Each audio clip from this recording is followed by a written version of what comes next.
नमस्कार, स्पॉटलाइट देख रहे हैं आप। मैं हूं आपके साथ अभिषेक। आज चर्चा करेंगे प्रतिमा के ऊपर हो रही पॉलिटिक्स पर और उससे जुड़ी प्रेरणा पर।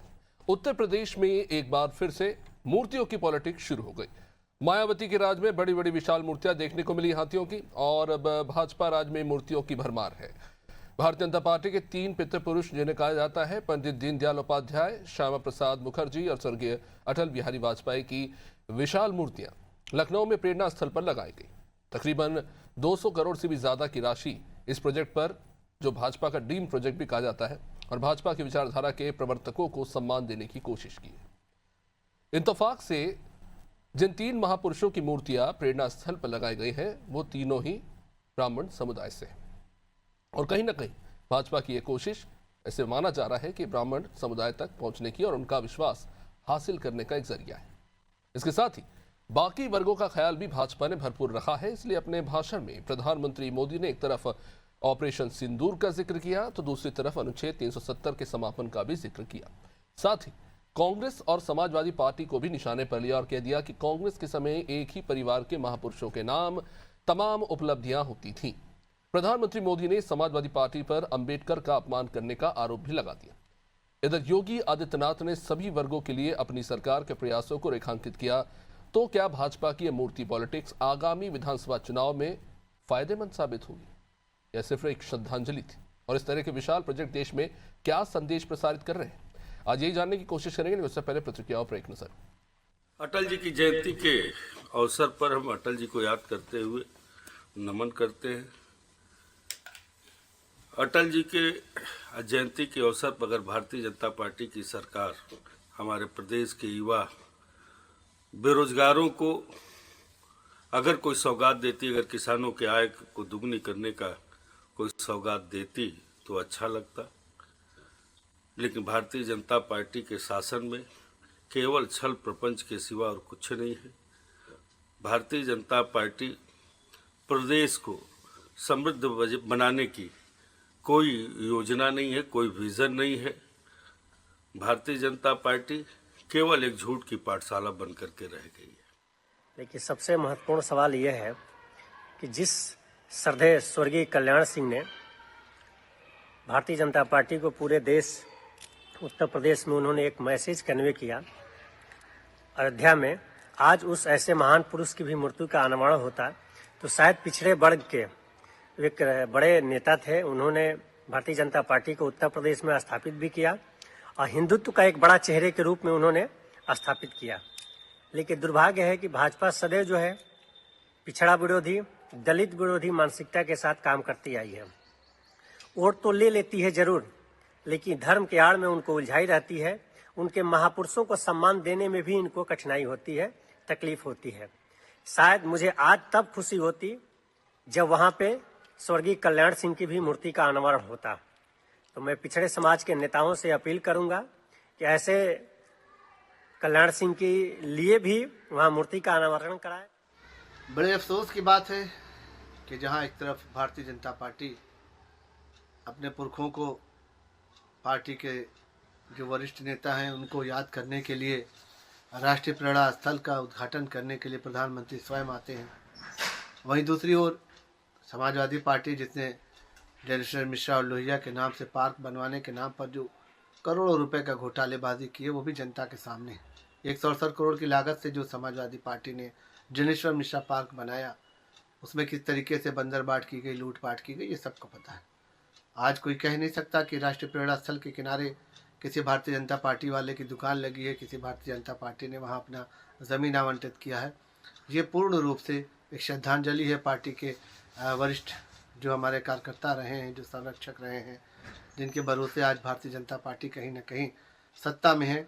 तो उनको हमने याद करने के लिए राष्ट्रीय प्रेरणा स्थल बनाया है, जिससे लोगों को, वहाँ के रहने वालों को सुख सुविधा मिलेगी। जिस तरीके से वहाँ पर कनेक्टिविटी बढ़ी है, रोडें बढ़ी है, तो कहीं ना कहीं यातायात में भी एक योगदान की बात की जा रही है। समझने की कोशिश करेंगे कि आखिर राष्ट्रीय प्रेरणा स्थल के स्थापना के पीछे उद्देश्य क्या है। चंद्रमोहन चौबे बीजेपी से हमारे साथ, जुबेर खान समाजवादी पार्टी से, रवि प्रताप सिंह कांग्रेस हमारे साथ जुड़ चुके हैं। सभी मेहमानों का बहुत बहुत स्वागत। चंद्रमोहन जी, राष्ट्रीय प्रेरणा स्थल की स्थापना तो हुई, लेकिन कई सारे सवाल उठ रहे हैं। सबसे पहले सीधा सवाल ये कि उद्देश्य क्या है? प्रेरणा का उद्देश्य है, लेकिन कहीं ना कहीं इसे आपकी राजनीति से भी जोड़कर देखा जा रहा है कि जाहिर तौर पर आपके पार्टी के प्रेरणा स्रोत है और इस स्थल की स्थापना के बाद कहीं ना कहीं माना जा रहा है कि समाज के कुछ ऐसे वर्ग हैं उन्हें साधने का प्रयास किया जा रहा है। नाम के आगे मेरा आ रहा है। चंद्रमोहन जी जी जी नमस्कार अभिषेक जी, पैनल पर बैठे सभी साथियों को नमस्कार। अभिषेक जी, जैसा कि इसका प्रेरणा स्थल का नाम ही है प्रेरणा, यानी कि जो भी उस स्थल पर जाए उसको जो है प्रेरणा मिले, देश के लिए कुछ करने के लिए, देश का नाम रोशन करने के लिए, देश के लिए बलिदान करने के लिए, गरीबों के उत्थान के लिए ऐसी प्रेरणा लोगों में आए। जैसे हमारे महापुरुष स्वर्गीय श्रद्धेय अटल जी की जो मूर्ति लगी है, वो देखिए, वो हमारे देश के प्रधानमंत्री, भारत के जो है भारत रत्न रहे हैं। उन्होंने जो है वो ऐतिहासिक काम किए जो पूर्ववर्ती कांग्रेस सरकार करने की हिम्मत भी नहीं जुटा पाई थी। जैसा कि पोखरण, आज भी स्वर्ण चतुर्भुज योजना पूरे भारतवर्ष में, आज यदि भारत में जो है सड़कों का जाल बिछा है तो उसके पीछे उनकी सोच माननीय स्वर्गीय हमारे श्रद्धेय अटल जी की है। एक हमारे प्रेरणा स्रोत इस देश के लिए अपनी जान की बलिदान देने वाले, भारत के प्रथम जो मंत्रिमंडल बना था, उस मंत्रिमंडल में आज जो बड़ी बड़ी औद्योगिक इकाइयां दिख रही है, उस इकाई में नींव रखने वाले भारी उद्योग मंत्री थे। और नहीं, उन्होंने अपने जीवन की रक्षा नहीं की, अपने जीवन का लालच नहीं किया, बल्कि देश के लिए, जो हमारे देश का एक अभिन्न अंग, आज जो जम्मू कश्मीर है, जो हम लोगों से एक अलग रखा गया था, वो हमारा पूर्ण राज्य भी नहीं था, उसको भारत में एक करने के लिए, उसका एकीकरण करने के लिए एक संविधान, एक देश, एक निशान की बात कही थी और अपने जानों का बलिदान दे दिया इस देश के लिए। चंद्रमोहन जी, निश्चित रूप से अटल बिहारी वाजपेयी के बड़े महत्वपूर्ण कार्य हैं, हम सभी जानते हैं, चाहे सर्व शिक्षा अभियान हो, गोल्डन क्वाड्रिलेटरल हो, चाहे पोखरण हो, तमाम तरीके से काम है और हमें कारगिल युद्ध भी नहीं भूलना चाहिए। ये तमाम चीजें हैं, लेकिन मेरा सवाल ये है कि तमाम तरह की पूरे तमाम राज्यों में मूर्तियां स्थापित है, हर तमाम गलियों के संस्थानों के नाम मैं आपके पास आऊंगा, आपके प्रेरणा स्रोत के नाम पे ही है, पंडित दीनदयाल उपाध्याय जी के नाम पे है। 230 करोड़ खर्च करके स्थापना की गई स्थल की। क्योंकि देखिए, ये इसलिए भी कह रहा हूं क्योंकि एक समय में मायावती सरकार में थी, उन्होंने भी यही काम किया था कि बड़े बड़े हाथी सरकारी पैसों पर लगवा दिए। विपक्ष से सवाल पूछ रहा है कि रोजगार पर बात कीजिए, आप शैक्षणिक संस्थाओं को और विस्तार कीजिए, आप इंफ्रास्ट्रक्चर पर खर्चा किए, क्या ये मांगे जायज नहीं? अभिषेक जी, वो धरोहर हैं, वो हमारे पूर्वज हैं, वो भारत के रत्न हैं। आप कैसी बात कर रहे हो, या जो लोग कर रहे हैं उनकी सोच कैसी है, जिन्होंने इस देश को विकास के दौर में, बताइए, मैंने आपसे कहा तो कि स्वर्ण चतुर्भुज योजना से लेकर आज हर घर में फोन पहुंचा, बिजली पहुंची, ये माननीय अटल बिहारी, स्वर्गीय श्रद्धेय अटल बिहारी वाजपेयी जी की सोच। आज जो कश्मीर हम लोगों में मिला, है, वो कश्मीर जो है मुखर्जी जी की वजह से, उनकी सोच की वजह से, और उन्हीं की सोच को भारतीय जनता पार्टी ने, उन्होंने जो विचार रखा था, जो सोचा था, उसको फलीभूत किया। नहीं, पर आइए जातवाद की आपकी बात पार्टी के शीर्ष नेता ये कहते हैं कि एक समय में एक ही परिवार की मूर्तियां हुआ करती थी। मैं तो इस मूर्ति पॉलिटिक्स के ही सीधे तौर पे ईमानदारी से बोलूं तो खिलाफ है, लेकिन मेरा भी सवाल है कि देश के पहले प्रधानमंत्री नेहरू जी रहे, उसके बाद इंदिरा गांधी जी रही, और उसके बाद हमने देखा फिर राजीव गांधी जी रहे। अभिषेक जी, मैं अभी उस विषय पे आ रहा हूँ, आपने मुझे पूरा बोलने नहीं दिया, मैं इनको बता रहा हूँ। लोग जो है, ये सब जो तीनों लोग है ना, ये धरोहर है। आपको पता है, दीनदयाल उपाध्याय जी जब जौनपुर से चुनाव लड़ रहे थे, तो जब वो एक जगह सभा कर रहे थे, तो वहां पे कुछ ब्राह्मण नेता आए और उन्होंने कहा कि उपाध्याय जी, दीनदयाल जी चलिए, वहां ब्राह्मण का महासम्मेलन हो रहा है, वहां पर चलिए, आप वहां चलेंगे तो ब्राह्मणों में अच्छा संदेश जाएगा और आपकी जीत होगी। चंद्रमोहन जी, जानते हैं, ये अरे हमारे रुकिए तो प्रेरणा पहले, स्रोत है। अरे बात इनके अभिषेक राष्ट्रवाद जी। पर, इनकी देशभक्ति पर और देश के लिए उन्होंने जो काम किया है उस पर कोई सवाल नहीं कर रहा। हम ये कह रहे हैं कि विरासत में जो उन्होंने हमें दिया, हम उसके साथ क्या कर रहे हैं, सवाल ये है। चलिए इस पे लौटूंगा मैं। चलिए सुनिए आगे तो, बढ़ते हैं। हमारे अभिषेक साथ जी, समाजवादी पार्टी भी जुड़ी हुई है। सवाल ये उठ रहा है और तमाम तरह की बातें की जा रही, क्या समाजवादी पार्टी के समय में स्मारक नहीं बनाए गए? क्या समाजवादी पार्टी के टाइम पे संस्थानों के नाम नहीं रखे गए? जिसकी भी सरकार आती है वो यही करता है। अभिषेक जी देखिए, उत्तर प्रदेश का ये इतिहास रहा है, जिनकी सरकार आई और जिन्होंने केवल पत्थरों पे पत्थर पैसा बहाया गरीब मजलूम प्रदेश के लोगों का, निश्चित वो सरकार सफाई की तरफ चली जाती है। निश्चित अटल बिहारी वाजपेयी जी देश के प्रधानमंत्री हैं, एक अच्छे नेता थे, देश के नेता थे वो, जिन्होंने देश में जो एक हाथ में कुरान एक हाथ में लैपटॉप का सपना दिखाया था, उसको मोदी जी ने भी कहा, उसको मोदी जी बर्बाद कर रहे हैं। तो केवल अटल जी के मूर्ति लगाने से देश और प्रदेश का विकास नहीं होगा, अटल जी की नीतियों को भी लेके चलना पड़ेगा। इसी तरह बहन जी ने भी सरकार में ऐसे पत्थरों की मूर्ति लगाने का जो कार्यक्रम एकाएक बढ़ा दिया, निश्चित जनता इस पैसे का हिसाब लेगी। और क्योंकि प्रदेश के लोग, हमारे अटल जी की मूर्ति बननी कोई दिक्कत नहीं है, लेकिन जो पैसा इतना बजट दिया गया इस प्रदेश के नेता कल्याण सिंह, सही बात है कि केवल पीडीए की उपेक्षा की जा रही है, एक जाति विशेष की राजनीति भाजपा के लोग कर रहे हैं। उत्तर प्रदेश में पीडीए के लोगों की उपेक्षा की जा रही है। जुबेर जी, इसे आप फिजूल खर्ची तो बता रहे हैं, लेकिन अभी अगर यहाँ पर मुलायम सिंह जी की मूर्ति होती तब भी आपके यही शब्द होते। नहीं तो मूर्ति का खर्च का टारगेट जो देखिए, उस मूर्ति के टारगेट जो देखिए, जितना रुपए बताया गया है, जो सरकारी बजट से गया है, वो बहुत ज्यादा है। और श्रद्धेय अटल जी के नाम पे जो वही बात तो बीजेपी भी कह रही है कि जयप्रकाश नारायण ऑडिटोरियम बनाया, प्रोजेक्ट था 250 का, पहुंच गया 700 करोड़ पे। देखिए, जयप्रकाश नारायण जी देश की आजादी कराने वालों में से थे। आप जयप्रकाश नारायण और अटल बिहारी वाजपेयी को नहीं मिला सकते। ये बनाना चाहते तो कल देखिए, पिछड़ों की उपेक्षा, मैं फिर से दोहरा रहा हूं, इनके कार्यों को कोई उसकी उपेक्षा नहीं कर रहा है। हम कह रहे हैं कि उन्होंने जो विरासत में हमें दिया है, हम उसके साथ क्या कर रहे हैं, मैंने उस पर सवाल किया है। तो मैं यही कह रहा हूं कि ये तो सियासत है, उन्होंने बनवा दिया तो आपको बात बुरी लग रही है, कल आप भी वही करेंगे क्या? कल को अगर आपकी सरकार आई उत्तर प्रदेश में, क्या इस बात की गारंटी आप दे सकते हैं कि ऐसे मूर्ति स्मारक? देखिए, जितना इस बनवाने में स्मारक पे सरकार ने जो बजट दिखाया है वो बहुत दुखद है। और अटल जी के साथ प्रदेश में उनके पिछड़ों के भी नेता थे, जो भाजपा को सींचने में, बनाने में, ले जाने में उनका बहुत बड़ा योगदान था, उनका नहीं लगवाया गया। कहीं ना कहीं ये सिद्ध करता है कि भाजपा पिछड़ा विरोधी है, दलित विरोधी है और एक जातीय विशेष को लेकर चलने का काम कर रही है। ठीक है, इस पर आगे जवाब लूंगा। रवि प्रताप जी काफी देर से इंतजार करें। रवि जी, क्या आपको भी आपत्ति है राष्ट्रीय प्रेरणा स्थल पे कल्याण सिंह जी की मूर्ति नहीं लगाई गई, उसको लेकर तो आलोचना हो ही रही है, कांग्रेस इसे किस तरह से देखती है? क्योंकि एक समय में हमें याद है कि कहा जाता था कि अटल जी इंसान बहुत अच्छे हैं लेकिन पार्टी गलत है जिसमें वो है।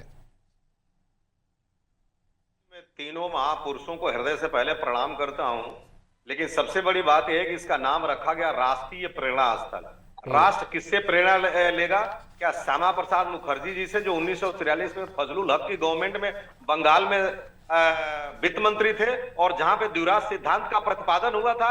आजादी के बाद ये बताइए कि कितना काम किया आपके श्यामा प्रसाद मुखर्जी ने 53 में। निश्चित रूप से हमने उनको बुला करके सम्मान दिया और हम अपनी गवर्नमेंट में शामिल किए। अब आप आ जाइए दीनदयाल उपाध्याय पे। दीनदयाल उपाध्याय जी का योगदान कितना रहा है? नहीं, रवि जी, क्या आप नेहरू जी के एक्यूमेंट पे सवाल उठा रहे हैं? उन्होंने अपनी इच्छा से उनके सामने प्रस्ताव रखा था मंत्रिमंडल में शामिल करने के लिए। मैं बिल्कुल नहीं नेहरू जी के, ये लोग जो रोज नेहरू नेहरू नेहरू नेहरू करते हैं, मैं ये कहता हूं कि राष्ट्र किससे प्रेरणा लेगा? जो दो राष्ट्र सिद्धांत का प्रतिपादक था उससे प्रेरणा लेगा? किसी ने भी नाम लिया तो राष्ट्रीय प्रेरणा स्थल नहीं किया। और ब्राह्मणों की पालित पोषित इनकी यूनिट है, पालित पोषित, जो कि दलितों से पेशाब चटवाती है और मुसलमानों का नाम भी लेना नहीं चाहती। इसी भाजपा में सिकंदर बख्त ने भाजपा का संविधान लिखा था और जो पहला अधिवेशन मुंबई में हुआ था जिन्ना के पोते ने फंडिंग किया था 80%, लेकिन भाजपा उनका नाम ले थी। उत्तर प्रदेश की सरकार 250 करोड़ खर्च करके राष्ट्रीय प्रेरणा स्थल बनाती है। जहां पे आज मैं अपने एक मित्र के घर में बैठा था, वहां शिक्षा मित्र के बैठा था, बोला हजारों की संख्या में लोग मर गए, सुप्रीम कोर्ट के कहने के बाद भी उनका वेतनमान नहीं बढ़ाया गया। रवि प्रताप जी, ये आप बताइए, जिस प्रदेश में ये आइकन बनाम आइकन ये जो चल रहा है कि आप नेहरू को चुन लेते हैं, वो सरदार पटेल जी को चुन लेते हैं, ये जो आइकन बनाम आइकन की लड़ाई चल रही है कि हम ये मूर्ति बनवाएंगे, आप ये मूर्ति बनवाइए, ये कब्जा कहां जाके खत्म होगा? उन्होंने तो अपनी लड़ाई लड़ ली अपने हिस्से की, हम आपस में क्यों लड़ रहे हैं? मैं गांधी और नेहरू के बराबर आइकन तो ये पसंगे में शोभे हिस्सा नहीं है। मैं आपको बताता हूं, जब डोमिनियन स्टेट की बात हुई थी 1928 में, और उस समय गांधी जी के पिताजी लिखे थे डोमिनियन स्टेट, तो नेहरू ने अपने पिता का विरोध किया और वहीं पे कहा डोमिनियन से काम नहीं चलेगा, पूर्ण राष्ट्र चाहिए। 31 दिसंबर 1929 को लाहौर अधिवेशन में नेहरू ने ही कहा कि हमको पूर्ण आजादी चाहिए, डोमिनियन से काम नहीं चलेगा, झंडा फहराया। तो आप नेहरू की तुलना कर रहे हैं गांधी से, जो इनसे श्यामा प्रसाद मुखर्जी से, जो देश आजाद हुआ तो 200 करोड़ के मालिक थे, 196 करोड़ दान कर दिए। यहाँ मुद्दा ये नहीं है कि किसका कितना योगदान है, उसके हिसाब से कितनी ऊंची और बड़ी मूर्ति बने। मेरा ये सवाल है कि क्या ये जो मूर्तिवाद की राजनीति है, क्या इसका कोई अंत है? क्या आप ये कह सकते हैं कि कांग्रेस के ऊपर ये आरोप लगता है ना कि जितने भी तमाम संस्थानों के नाम, मूर्तियों के नाम गांधी परिवार के नाम पे रख दिए गए, क्या इस बात से इनकार कर सकते हैं? आप ये बताइए कि एक भी प्रेरणा स्थल बताइए जहां पे गांधी ने अपने परिवार की मूर्तियां लगाई हो, नेहरू ने, और जिसका राष्ट्रीय प्रेरणा स्थल नाम दिया हो, आप मुझे बता दीजिए। बिल्कुल। ये जो पहली बात। दूसरी बात आपको बताता हूं, इस राज्य को जहां 9 लाख करोड़ रुपया जिसके ऊपर कर्जा है, जो 26,000 स्कूलों को बंद कर देती है, जो अपने यहाँ एलिमेंट्री टीचरों की भर्ती नहीं कर रही है, जो 10,000 रुपए केवल उनको पढ़ाने पे मजबूर करती है, और अब कहती है कि कुत्ता भी गिनवाएंगे, उस प्रदेश को कम से कम इतना बजट मूर्तियों की राजनीति और धर्म पे नहीं करना चाहिए, नहीं करना चाहिए, बिल्कुल धर्म संभाव पे चलनी चाहिए। मेरा कहने का तात्पर्य ठीक है, जवाब ले लेते हैं। चंद्रमोहन जी, विपक्ष को यह आपत्ति है कि कल्याण सिंह जी की भी वहां पे मूर्ति लग सकती थी, क्यों नहीं लगाया गया? बहुत बड़ा योगदान है आपकी पार्टी के लिए भी, और साथ ही साथ एआईएमआईएम भी आरोप लगा रही है कि 4% जिनकी आबादी है उनके लिए 3 मूर्तियां लग गई, लेकिन 96% आबादी की उपेक्षा की गई। ओबीसी वर्ग की शायद वो बात कर रहे थे। देखिए, ये खुद जातवादी लोग और परिवारवादी लोग, एक तरफ परिवारवादी, दोनों तरफ वही है, परिवारवादी जातवादी, और ये दोनों कैसी बातें कर रहे हैं। ये ऐसे बात कर रहे हैं, सफाई में जो है गर्मा गर्म नृत्य करवाते हैं, मुंबई से स्टार बुलाकर कपड़े उतरवा कर अर्धनंग अवस्था में, तब इस प्रदेश का पैसा खर्च नहीं होता है। 700 जेपी से, देखिए हम किसी भी के विरोधी नहीं है, चाहे राष्ट्र पुरुष जो भी हो, चाहे देश के लिए योगदान जिसका भी हो, उसका भी होना चाहिए। लेकिन ये कैसे हो सकता है? उस समय 700 करोड़ को हुआ, लोहिया पार्क बना, हमने तो कभी किसी का विरोध नहीं किया, हमने तो नहीं कहा, लेकिन चूंकि देखिए इनकी मानसिकता ही विरोधी है। 800 इस गांधी परिवार के नाम पर 800 नामकरण किया गया है। 800 स्थलों का नाम, चाहे अस्पताल से लेकर एयरपोर्ट से लेकर और विभिन्न पार्कों के और का नाम रखा गया है, विभिन्न संस्थानों का नाम रखा गया है। तब इन लोगों को शर्म नहीं आती है क्या? तब इन लोगों को उस समय नहीं लगता है क्या? जुबेर जी जल्दी से बोलिए, समय थोड़ा सीमित है। ये जातवादी वाले सफाई पे हमारे प्रवक्ता ने सफाई पे मुद्दा उठाया। सबसे अधिक भाजपा में नचनिया बजनिया को टिकट दिया जाता है। रुक जाओ। नहीं, सुनिए पहले। अरे मन की बात तुमने थोड़ी आया कि आप वही बोल रहे हैं। ठीक है चंद्रमोहन जी, आपने बात रख दी है, आपने आरोप लगाया है कि वो डांसर्स को बुलाते थे, आप जवाब भी सुन लीजिए क्या है। भारतीय जनता पार्टी में सबसे अधिक नाचने गाने वाले लोगों को टिकट दिया जा रहा है। किस प्रदेश की बात कर रहे हैं? एक सफाई पकड़ लिया आप लोग। ये तुष्टीकरण करने वालों को नहीं, ये जो जुबेर जी आरोप लगा रहे हैं उस पर आप जवाब दीजिए कि डांसर्स बुलाते हैं, वो बहुत गंभीर आरोप लगा रहे हैं आप पे, सरकारी खर्चे पे। सरकारी खर्चे पे आप गोरखपुर महोत्सव करा रहे हैं, कौन नाच रहा है जाके वहां पे? अभी कल बलिया में अभिषेक जी जननायक चंद्रशेखर जी के नाम से यूनिवर्सिटी में स्कूल के छात्राओं से अश्लील गानों पे डांस कराया जा रहा है। वहाँ सारे जिले के अधिकारी बैठे हैं, प्रोफेसर बैठे हैं, ये क्या बात करेंगे? केवल सफाई इनको दिखता है। ठीक है, माफी चाह रहा हूँ, चर्चा को बीच में रोकना पड़ेगा, अब समय इजाजत नहीं देता। तो देखिए, प्रतिमाओं को लेकर लगातार राजनीति तो होती रही है, सभी अपने अपने प्रेरणा स्रोत जो भी हैं उनकी मूर्तियां लगाते हैं, और जाहिर तौर पर तमाम जो राष्ट्रवादी नेता हैं उन्होंने देश के विकास में और देश के डेवलपमेंट में बहुत योगदान दिया है। लेकिन ये जो मूर्ति पॉलिटिक्स है, क्या इसका कोई एक अंत होगा? कहीं पर जाकर ये रुकेंगे? क्योंकि कहीं ना कहीं ये सवाल लगातार उठता रहता है कि इसे किस तरह से देखा जाए। क्या ये एक फिजूल खर्ची है? क्या और भी बेहतर तरीके हो सकते हैं अपने प्रेरणा स्रोतों को और बेहतर तरीके से जानने के लिए शैक्षणिक संस्थानों के जरिए? ये सवाल मैं आप पे छोड़ता हूँ। आप देखते रहिए नाज़िर टीवी। नमस्कार।